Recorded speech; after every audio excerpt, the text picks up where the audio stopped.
They thought I was the family's failure, until I hosted the reunion at my own resort. The invitation arrived on a Wednesday, silver black cardstock with silver foil lettering. It announced the Hawthorne family's annual reunion to be held in San Francisco. I stared at it, running my fingers along the elegant print as old memories of eye rolls, snide remarks, and forced smiles echoed in my mind. My name is Marin Hawthorne, though these days in the business world, I go by Moraine Blake. 15 years ago, I was the family letdown, the artsy one who turned down a slot at Hawthorne Investments to study hotel management in Portland. The black sheep with a dream and no real prospects. My phone buzzed. It was my cousin, Serena. "Marin," she sang too brightly. "Hope you got the invite." "I did." "Well, I just wanted to say, this year's gathering is very upscale.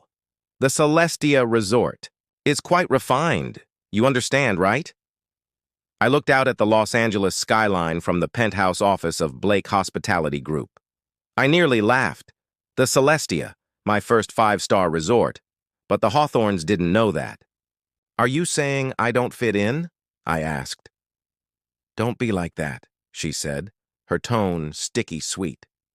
"It's just, we'll have celebrities, tech founders, a senator or two. You know how appearances matter." Appearances. She meant me. She couldn't have her influential friends knowing her cousin once worked reception. And who picked the venue? I did, obviously. "Well, not everyone has my pull," she gloated. "The owner, M. Blake, is reclusive, but their team was so cooperative when they heard the Hawthorne name." Of course they were. I told them to roll out the red carpet. "Maybe next year," I said with a smile. "If you've moved up from that boutique motel in Silver Lake." That motel, Serena mocked it, but it was actually my pilot property, where I tested and refined the innovations that would later make Blake Hospitality Group a disruptor in the luxury hotel world. But the Hawthorns had stopped paying attention to my career long ago. "Something like that," I said, hanging up. I leaned back in my leather chair, the hum of Los Angeles traffic faint beneath the double-glazed windows. Memories rushed in. 15. Years ago, I'd graduated from the University of Oregon with a degree in hotel management, brimming with ideas and zero support from my family. "You're going to clean rooms for a living," my father had boomed. No Hawthorne wears a name tag, but I did. And I carried luggage, scrubbed floors, handled irate guests, and trained staff. I didn't just want to run hotels, I wanted to reinvent them. To do that, I had to understand every inch of how they worked. Within 4 years, I opened my first property, a boutique stay in Silver Lake called the Blue Lantern. It sold out every weekend. Now, at 34, I own 21 high-end resorts across 5 countries.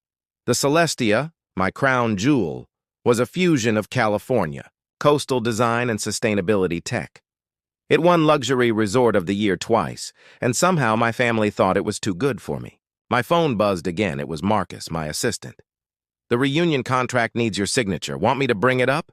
he asked. I typed back with a grin. "No need. I've got plans for this one." I opened my laptop and began finalizing the adjustments.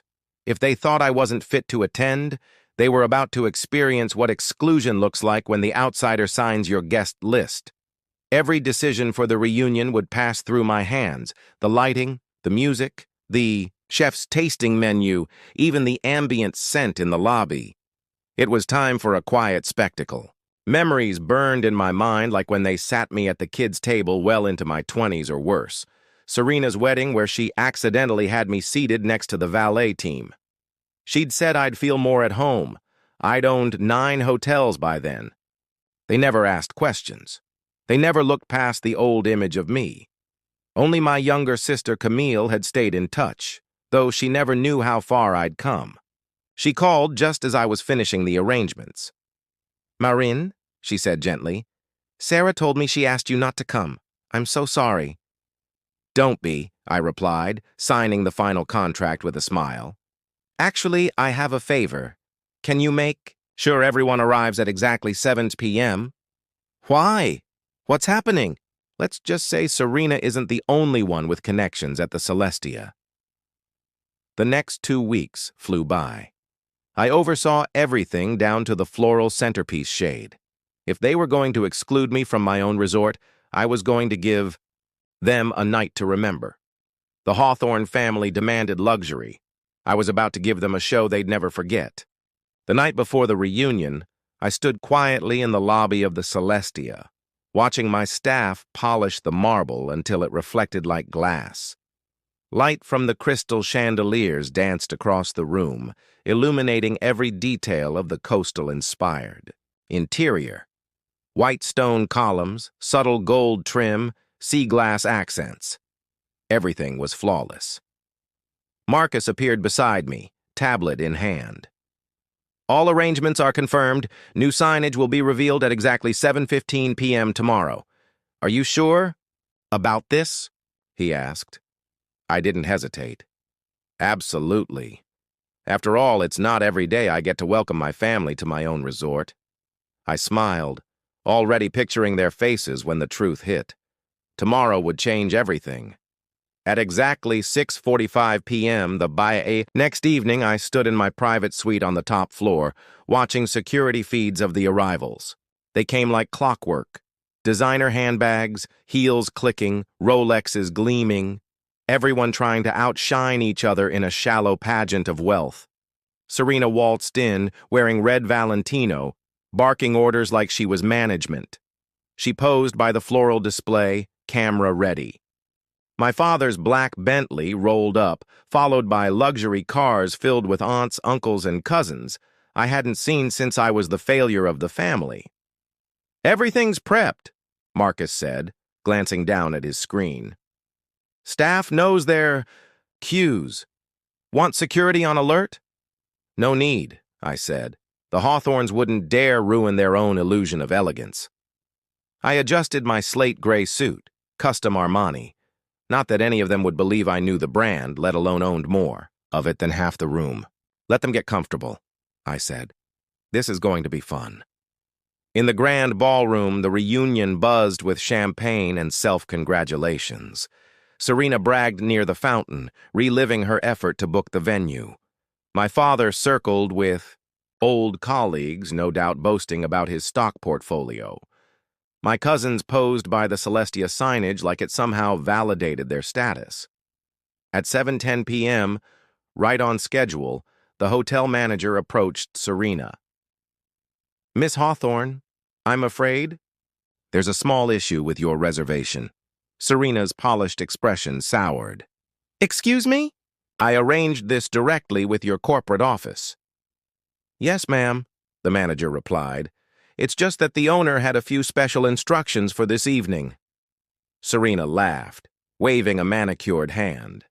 Please, I highly doubt Monsieur Blake has time to meddle in event details.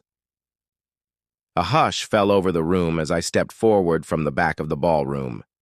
Actually, I said calmly, Monsieur Blake does concern herself with quite a few things.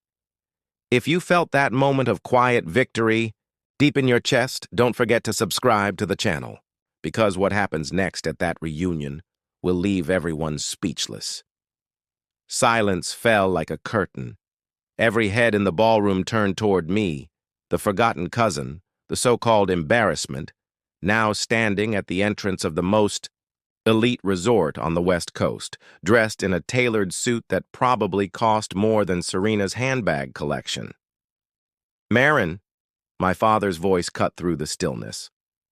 What are you doing here? Serena snapped, trying to recover. She told me I couldn't afford to attend, I said flatly, stepping forward. She was afraid I'd embarrass the family. Serena's face flushed red. This is a private function. I'll have security escort you out. No, I said calmly. You won't. At that moment, Marcus, standing discreetly by the AV table, tapped a button on his tablet. The massive LED screen behind the ballroom stage lit up. First, the Celestia Resort logo appeared, followed by bold letters that read, Owned and Operated. by Marin Hawthorne Blake, founder and CEO of Blake Hospitality Group. A gasp echoed across the ballroom. Glass clinked somewhere near the fountain. Someone dropped a fork. Serena's champagne flute slipped from her hand and shattered against the marble floor. "That's not possible," she stammered. "Would you like to see my business card?" I offered sweetly, holding up the sleek black leather case in my hand. "Or maybe the property deed?" I gave the portfolio a gentle pat. My father stepped forward, eyes wide, voice low. "You own this place and 20 other properties?" I nodded. "Though this one is special. It's where I began my career back when you said I was throwing my life away cleaning hotel rooms." The memories surfaced again. Serena sneering at my housekeeping uniform. My aunts whispering that I'd settled.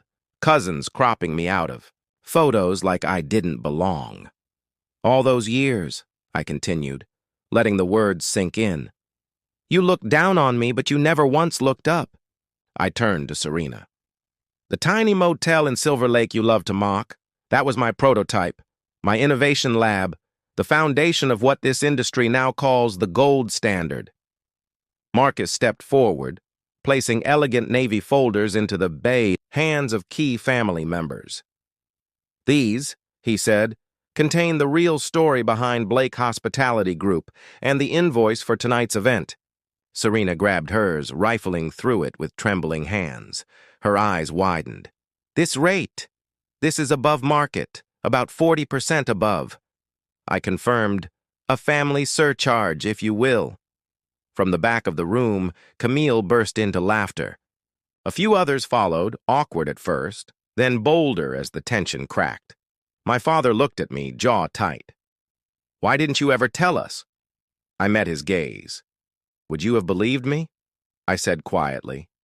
He said nothing. No one did. But in that moment, the silence spoke volumes.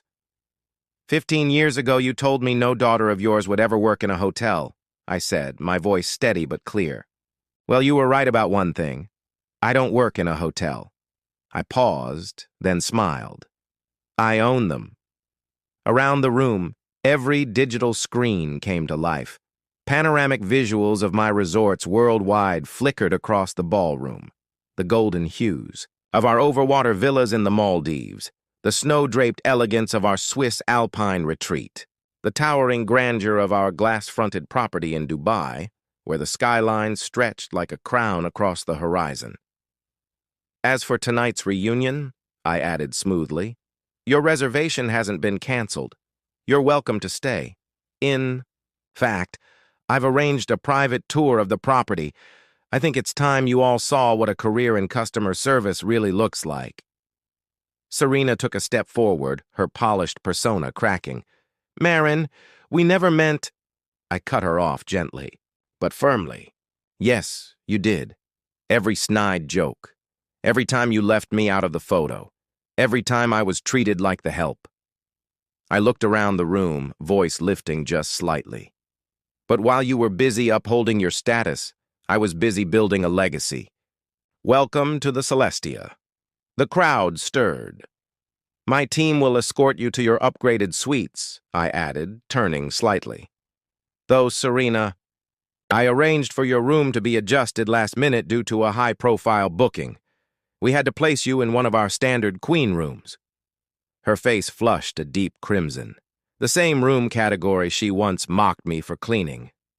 As the family followed staff to their suites, some in awkward silence, others nervously whispering, my father stayed behind. "I was wrong," he said, his voice uncharacteristically soft. "About everything." I studied him for a long moment. The man who once belittled my choices now looked small, unsure. "Yes," I said quietly. "But do you want to know the best part of owning 21 hotels, Dad?" He raised an eyebrow. "I've got 21 presidential suites," I said. "You can pick any one of them to stay in while you figure out how to make things right." A faint smile tugged at his lips. "Where'd you learn to negotiate like that?" "Probably the same place I learned real leadership," I said, "by starting at the bottom. something this family never had to do. That night, after the private tours and quiet conversations had ended, I stood in my penthouse suite overlooking the San Francisco skyline. Marcus entered with a folder in hand. "Tonight's final numbers," he said. "Your family seems humbled." I laughed. Amazing what a little perspective and a room without a view can do. "Are you going to tell them about Paris, Tokyo?" he asked. I turned to the desk where the contract sat, ready to be signed. "Not yet," I smiled. "Let them be surprised. The Celestia was just the beginning." If you've loved watching Marine reclaim her power, don't forget to subscribe. In the next chapter, the world gets even bigger. And the family? They're not done learning yet. "Let's save something for next year's reunion," I said aloud to no one, the city lights of San Francisco glittering below me.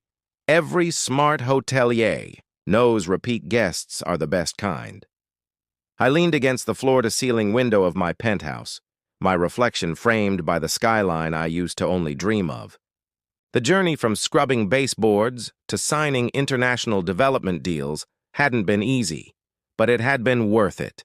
Success, I realized, was never about vengeance. It wasn't about proving my family wrong. It was about proving myself right. And sometimes, the sweetest kind of revenge isn't cold at all. It's warm, luxurious, served with a rooftop breakfast and a view that takes your breath away. My phone buzzed. "Serena, can we talk tomorrow, please?" I smiled, typed back a simple line. "Of course. Your breakfast reservation is at 9 a.m.? I own that restaurant too." There was power in simplicity, not just in money or property or prestige, but in being seen, finally, for who I truly was. Not the help, not the outsider, not the family joke, but Marin Blake, the woman who built something real, the woman who wasn't invited to the reunion because she was too busy hosting it. As I looked out at the city and the glowing signage of the Celestia below, I felt it in my chest, that sense of calm, of closure, of purpose.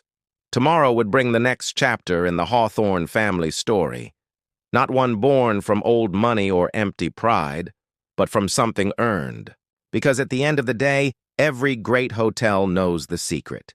It's not just about offering a bed. It's about giving people something they'll never forget. And tonight, my family would remember.